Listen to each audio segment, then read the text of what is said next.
Naupo si Ivy hawak ang tasa ng kape. Huminga ito ng malalim bago nagsalita. Masakit sa kanyang balikan ang nakaraan pero kinakailangan. Nakilala namin si Elena dahil kay Kuya Fred. Naging magkasintahan sila. Minahal siya ni Kuya na higit sa buhay niya. Saksi kaming pamilya niya sa mga sakripisyo ni Kuya para kay Elena. Tinanggap siya ng pamilya namin ng buong buo. Pero aswang palang babaeng yun.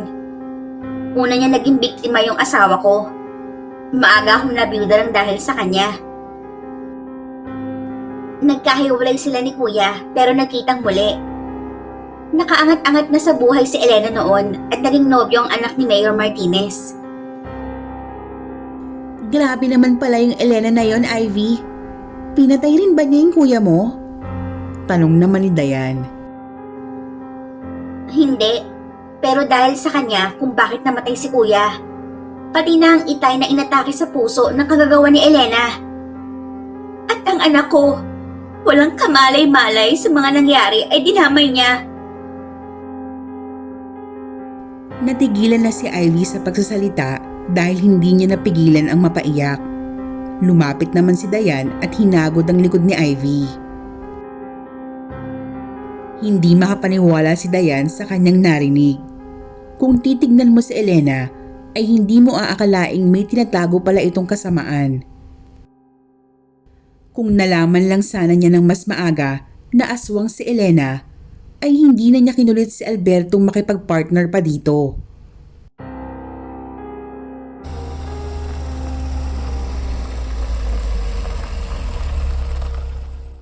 Samantala, pagdating naman ni Alberto sa bahay ay nagulat ito nang hindi madatnan doon si Dayan.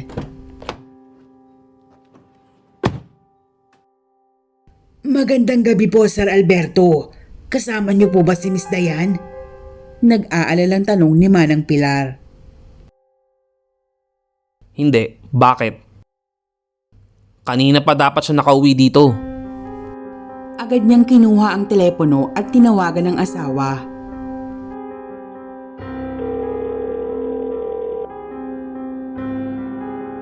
Dahil nakasilent ang telepono ni Dayan at nakatuon ang pansin nito kay Ivy, ay hindi niya namalayan na palay na pala ang tawag ni Alberto sa kanya.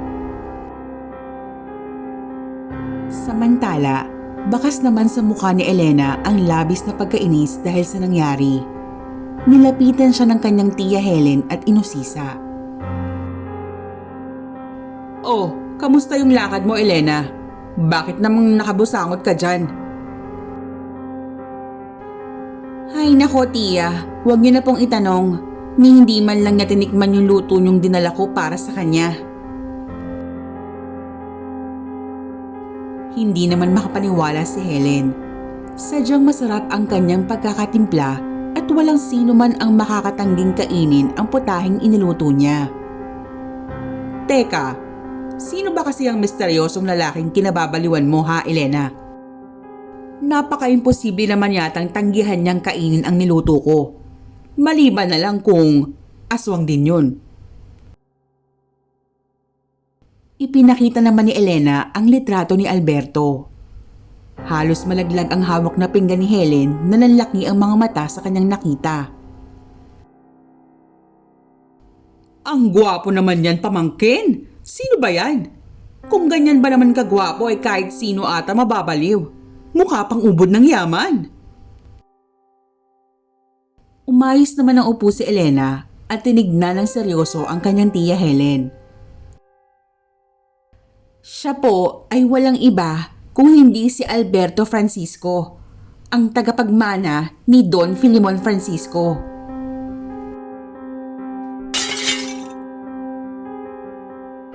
Halata namang hindi inaasahan ni Helen ang kanyang narinig. Umupo ito sa tabi ng pamangkin at tuluyan ang nakiisyoso. Siya na ba ang pinuno ng mga aswang, ha Elena? Aba, dapat lang na magkatuluyan kayo. Tiyak na matutuwa ang Tio Genaro, nasang impyerno man siya naroon. Naglabas naman ng isang malalim na buntong hininga si Elena at bumangalumbaba. Kaso may problema, Tia Helen. Anong problema? Sa gandang mong yan na talino, tiyak na mahuhulog sa kamay mo yang si Alberto. Iyon na nga eh, mukhang hindi tumatalab, Tia. May asawa na kasi si Alberto at mukhang palaban din yung babaeng yon. Napangiti naman si Helen. Yun lang ba? Madali lang yan. Pero lingid sa kaalaman ng dalawa na ang tinutukoy na asawa ni Alberto ay isa ring ganap na aswang. Sa bahay naman ni Ivy, napansin ni Dayan na mag-aalas 10 na pala ng gabi. Napahaba ang kwentuhan nila. Mas lalo pa siyang nataranta nang makitang mahigit 10 tawag na pala ang hindi niya nasagot mula kay Alberto. Kailangan ko lang umalis, Ivy. Maraming salamat muli sa tiwala. Huwag kang mag-alala. Kakampi mo ko. Salamat din, Miss Dayan. Andito lang po ako kung kailangan nyo ng tulong. Mag-iingat kayo kay Elena dahil hindi lang siya basta aswang. Pahabol ni Ivy. Nagkukumahog namang tinungo ni Dayan ang kanyang sasakyan. Tatawagan na sana niya si Alberto nang mawala ng baterya ang kanyang telepono.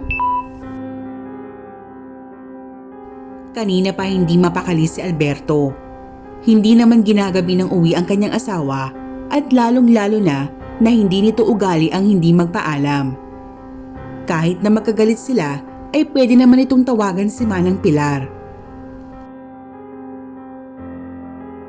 Naisipang tawagan ni Alberto ang mga tauhan sa kumpanya na nagtatrabaho din sa opisina ni Dayan.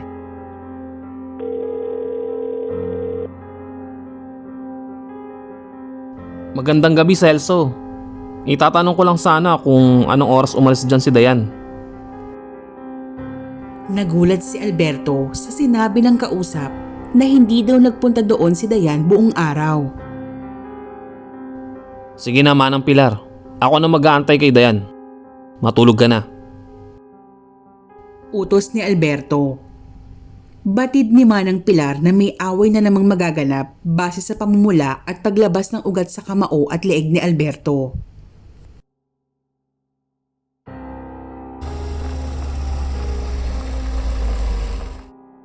Dumating na sa wakas si Dayan makalipas ang halos 2 oras.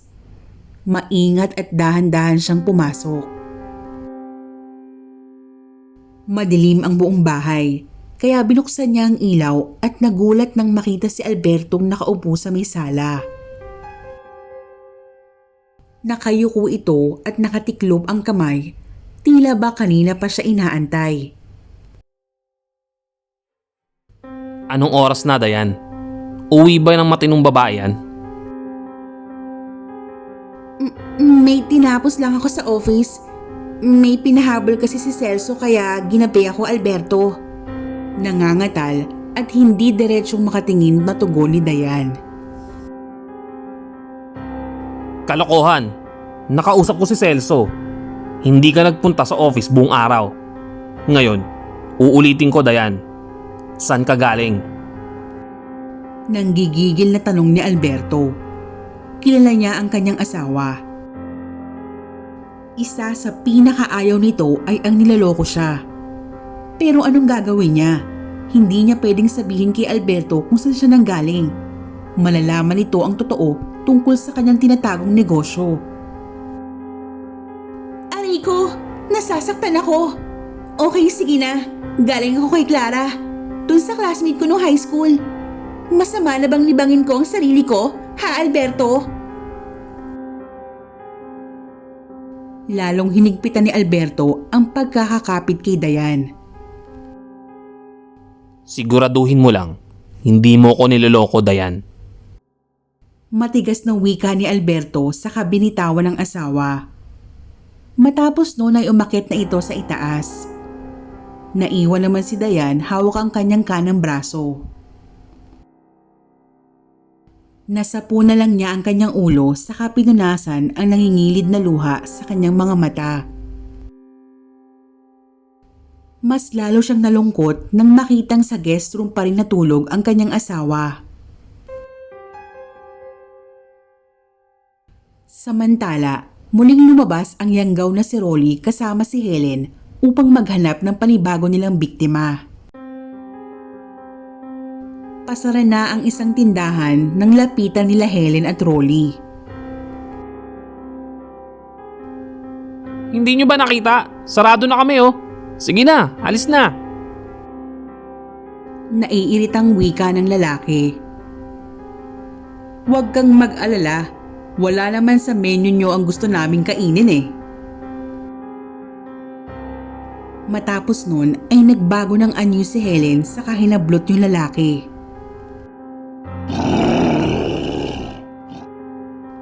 Ito ang gusto ko eh, yung mga taong masasama ang budhi.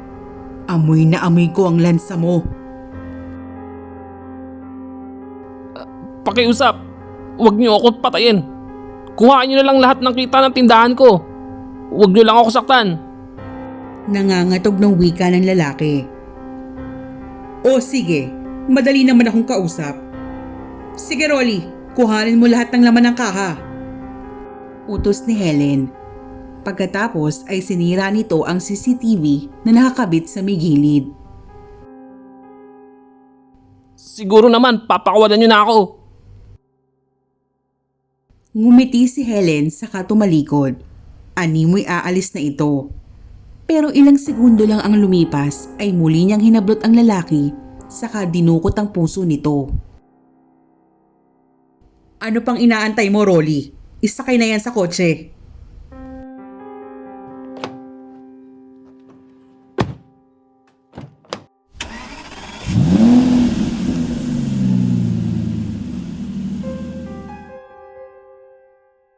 Dinala nila ang bangkay ng lalaki sa bahay ni Elena at doon tinadtad at giniling ang karne nito. Ang mga buto naman ay pinakuluan para sa gagawing bulalo ni Helen bukas. Pinagsaluhan naman nila Elena ang ilang tipak ng hilaw na karne ng lalaki. Ano bang plano nyo, Tia? Bakit panay ata ang kuha nyo ng karne ng tao? Aba, habang inaantay magbukas ng restaurant mo, ay magtitinda muna ako ng mga barbecue dito. Tiyak na magiging mabilis ang pagdami ng mga mayayanggaw natin. Bilib na talaga ako sa'yo, Tia. Huwag kayong mag-alala, mamadaliin kong matapos yung gusali para maumpisahan na yung restaurant. Kinabukasan ay maagang gumising si Dayan. Ipinagluto niya ng paboritong ulam si Alberto. Miss Dayan, gising na po pala kayo. Good morning, Manang Pilar. Nakangiting bati ni Dayan. Magandang umaga din, Miss Dayan. Ang aga niyo naman atang nagising. Ilang sandali pa ay bumaba na si Alberto. Nakabihis na rin ito at dala ang kanyang gamit sa trabaho. Good morning, Alberto. Ipinaghanda kita lang. Manang, baka gabihin ako ng uwi mamaya. Mauna na kayong kumain. Wika ni Alberto na hindi man lang tinignan si Dayan. Lumabas na ito sa pinaandar ang kanyang sasakyan. Napaupo si Dayan na bahagyang nakaramdam ng kirot at hiya sa hindi pagpansin sa kanya ni Alberto. Pinunasan niya ang mga luha sa nagwika. Manang, ikaw na lang ang kumain yan. Titignan ko lang si Cheska sa itaas, baka gising na. Agad na pag-iwas ni Dayan. Wala namang ibang nagawa si Manang Pilar kung hindi ang umiling at malungkot sa kung anong nangyayari sa mag-asawa.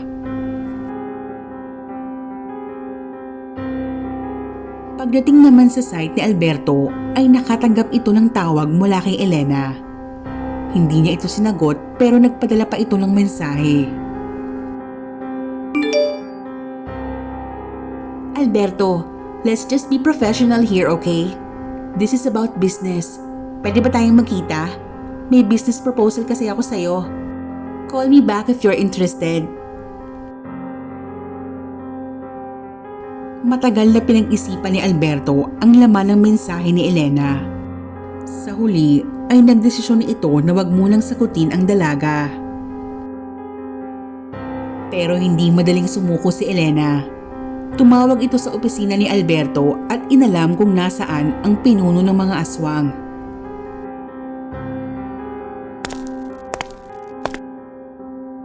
Sir Alberto, may naghahanap po sa inyo. Hindi naman inasahan ni Alberto ang pagpunta ni Elena. Elena, anong ginagawa mo dito? Paano mo nalaman kung nasaan ako? Ngumiti naman si Elena at umupo ng nakadikwatro sa tapat ni Alberto. Ayaw mo kasing sagutin yung tawag ko kaya pinuntahan na lang kita. Hindi ba maliwanag sa'yo na baka kaya hindi ako sumagot, malamang hindi ako interesado sa proposal mo, Elena? Oh, come on Alberto. Ang layo ng binyahe ko just to see you. Don't worry. I'm gonna make sure this is the offer that you cannot resist. Nakangiting saad ni Elena. Ipinaliwanag nito ang tungkol sa pinapagawang gusali sa bayan ng San Bartolome. Gusto kong ikaw ang mag-take over sa buong project. Since I am planning to put up a restaurant, alam kong ikaw ang best choice dahil marami ka ring restaurant sa pagkakaalam ko. And besides, maaari ko pang i-promote ang Filimon's Best sa paglagay nito sa menu. At sa iyo ko kukuha ng supply. So, what do you think? Natigilan naman si Alberto. Isang magandang proposal ang inaalok ni Elena at mahirap nga itong tanggihan. Win-win ito para sa kanila. Dahil bukod sa engineering firm nila ang kukuhanin ni Elena, ay maipopromote din ang Filimon's Best. Teka, huwag mo sa akin sabihin na karne ng tao ang balak mong ihain sa restaurant mo. Well, it's for me to know and for you to find out, Alberto. Gaya ng sinabi ko kanina, let's just be professional here. Isang tabi muna natin ang pagiging aswang natin pareho, Alberto. Nakangiting sambit ni Elena.